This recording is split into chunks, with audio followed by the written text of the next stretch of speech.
વ્યાસજીનું ચરિત્ર બતાવ્યું, વક્તા, શ્રોતા અને આયોજક. તો અહીંયા વ્યાસ ચરિત્ર બતાવી આયોજક બતાવ્યા છે કે આ કથાના આયોજક વ્યાસ જેવા. સૂત સૂત મહાભાગ વદનો વદનાંબર કથામ ભાગવતીમ પુણ્યા યદાહ ભગવાન છ. હે સૂતજી, તમે વક્તાઓમાં શ્રેષ્ઠ છો. કહો કે પરીક્ષિતને સુખદેવજીને આ ભાગવત કેવી રીતે સંભળાવી, આ ભાગવતની રચના કોને કરી અને એ રચના વ્યાસજીએ કર્યું. આવો વ્યાસ ચરિત્રમાં પ્રવેશ કરીએ. દરબારી. સૂત સૂત મહાભાગ વદનો વદનાર કથા ભગવતી પુણ્યા યદા ભગવાન દ્વાપરે સમનો પ્રાપ્તે તૃતીય યોગ જાત પરાસરા જોગી વાસવ્યા કલ્યાણ. વ્યાસ ચરિત્ર બતાવ્યું છે. સાંપ્રથમ 4 યુગને પૈકી ત્રીજા મહર્ષિ પરાશર અને વસુપુત્રી સત્યવતી દ્વારા કલા અવતાર ભગવાન વ્યાસજીનો જન્મ થયો. બોલો વ્યાસ નારાયણ ભગવાન કી જય. વ્યાસજીએ એના જીવનમાં દુનિયાને કોઈને ખબર નહોતી કે લખવું શું જોઈએ, ત્યારે વ્યાસજીએ લખવાની શરૂઆત કરી. વ્યાસજી એના જીવનમાં એટલું બધું લખ્યું છે. આહા, 18 પુરાણો વ્યાસજીએ લખ્યા છે, 2 બ્રહ્મસૂત્ર આપ્યા છે, 1 મહાભારત. અત્યાર સુધી મહાભારત જેવડું મહાકાવ્ય કોઈ કવિએ લખ્યું પણ નથી અને આવનારા યુગોમાં લખી હગે પણ એવું નથી. એ વ્યાસજીએ પોતાના જીવનમાં લખાયું છે. 108 ઉપનિષદો લખ્યા છે. મારા વાલા, આપણે ભારતના છીએ ને એટલે ગૌરવ નથી. બીજે વિદેશોમાં જાય ને એટલે એમ કે ભારતમાં જે છે ને એ બીજે ક્યાંય નથી. અહીંયા રોકાવ છો ને, ક્યારેક સમય મળે ને ત્યારે રાત્રિનો સમય હોય, સાંજનો સમય, ત્યારે અહીંયાથી થોડાક રામ ઝૂલા, લક્ષ્મણ ઝૂલા જશો ને તો સાંજના તમે જોજો, જેટલા ગુજરાતી નો હોય ને, અરે જેટલા ભારતીય નો હોય ને, એના કરતાં વિદેશો વાળા વધારે અહીંયા વસે છે. કારણ કે બધું છોડીને અહીંયા આવ્યા છે. એને ખબર છે કે અહીંયા કાંઈક છે. તો આપણું હોય ને કિંમત ન હોય.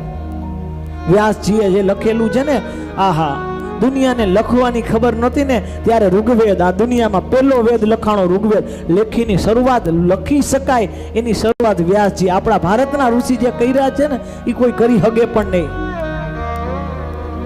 અરે એક ચા વેચવા વાળી કંપની 200 જણા આવી અને આખા ભારત ઉપર 200 વર્ષ રાજ કરી હગ્યા. એનું એકમાત્ર કારણ એ છે કે આપણે હાચવી આપણું પણ ન હિગા ને એટલે. કારણ કે અહીંયા બધા બ્રાહ્મણ છે, ક્ષત્રિય છે, વૈશ્ય છે, શૂદ્ર છે, બધી જ્ઞાતિ વાળા છે. અહીંયા ભારતીય તો છે જ નહીં, અહીંયા હિન્દુ તો છે જ નહીં. પોતપોતાના વાડા મોટા કરવામાં લાગ્યા છે. 200 વર્ષ તો અંગ્રેજોએ રાજ કર્યું, 1000 વર્ષ સુધી લોકોએ આપણી ઉપર રાજ કર્યું છે. 17 વખત તો અહીંયા માત્ર એક સોમનાથને લૂંટવા આવવું પડે. એ સોમનાથનો ખજાનો કેવડો હશે? આ ભારત છે. ભારતને કે અમથી સોને કી ચિડિયા નો કઈ. जहाँ डाल डाल पर सोने की चिड़िया करती है बसेरा, वो भारत देश है मेरा, वो भारत देश है मेरा। जहाँ सत्य अहिंसा और धर्म का पग पग लगता डेरा, वो भारत देश है मेरा, वो भारत देश है मेरा। जय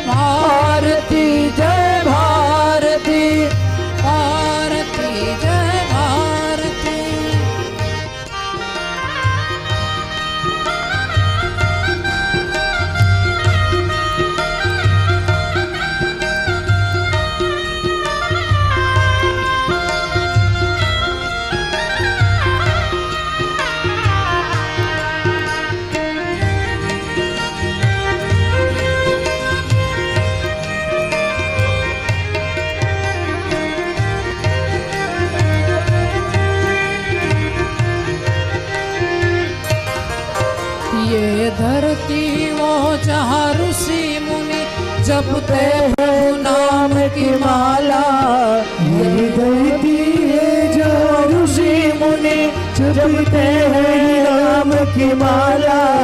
हरि ओम हरि ओम हरि ओम हरि ओम। ये धरती हो जहाँ ऋषि मुनि जपते प्रभु नाम की माला, जपते प्रभु नाम की माला।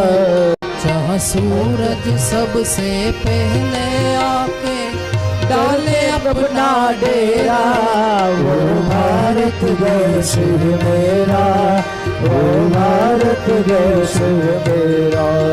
जहाँ डाल डाल पर सोने की चिड़िया करती है बसेरा, वो भारत देश है मेरा, वो भारत देश है मेरा। આહા, આ પવિત્ર ભૂમિ ભારતની છે। પંચમ સ્કંદની અંદર સુખદેવજી મહારાજે પરીક્ષિતને ભારતની ભૂમિની આહા પવિત્ર ગાથા ગાઈ છે। ગદગદિત થઈ જવાય ભારતની પરાક્રમમાં, પરાકાષ્ઠા છે ભારતની। તો દાસજીએ લખેલું આટલું છે, છતાં એને સંતોષ નથી। એને એમ કે હજી મારાથી કંઈક છૂટે છે, હજી મારાથી કંઈક ઘટે છે, હજી પણ કંઈક કરું। એક દિવસ પોતાના એ આશ્રમની અંદર પોતે નિરાશ બેઠા હતા।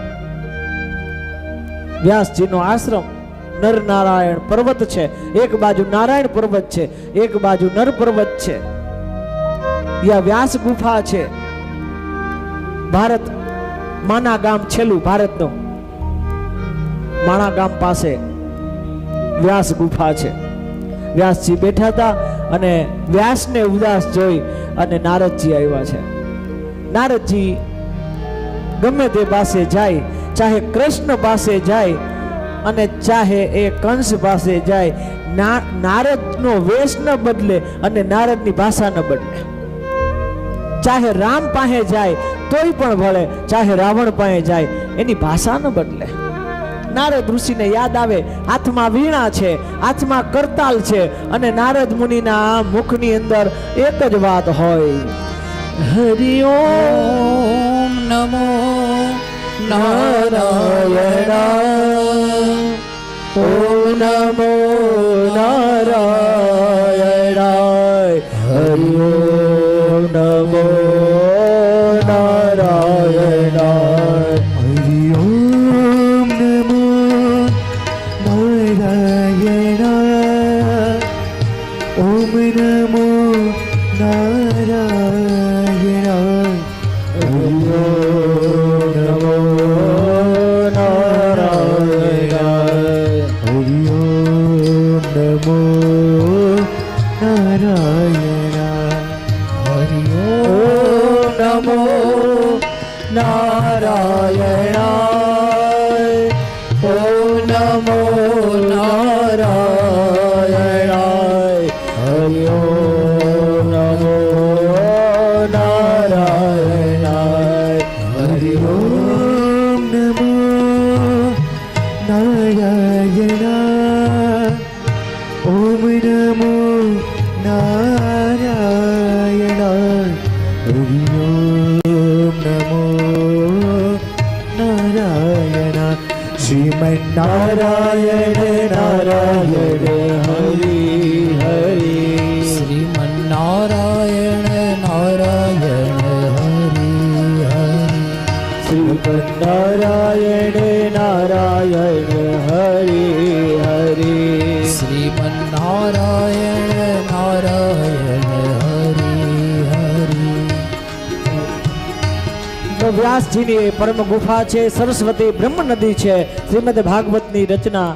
આહા, નારદજી પધાર્યા છે અને નારદજીએ હરિ કા દાસ ન હોય ઉદાસ, હરિનો દાસ ઉદાસ ન હોય। નારદજીએ કારણ પૂછ્યું છે, વ્યાસજીએ કીધું છે કે મેં આટલી રચના કરી પણ હજી પણ કંઈક છૂટે છે, હજી કંઈક બાકી છે આવું લાગે છે। અરે ચિંતા ન કરો, હજી પ્રેમ ગ્રંથ લખવાનો બાકી છે। તમે બધું કર્યું છે પણ જ્યાં કૃષ્ણ પ્રત્યે પ્રેમ ન થાય ત્યાં સુધી બધું નકામું છે। તમે પ્રેમ ગ્રંથની રચના કરો. વ્યાસજીને નારદજીની પ્રેરણાથી લખવાની શરૂઆત કરે છે. લખતા લખતા ધીમે ધીમે ધીમે ધીમે 1 2 3 4 આવો 18,000 શ્લોક વાળું શ્રીમદ ભાગવત એ પુરાણ થઈ ગયું. આહા, બોલો શ્રીમદ ભાગવત મહાપુરાણ કી જય.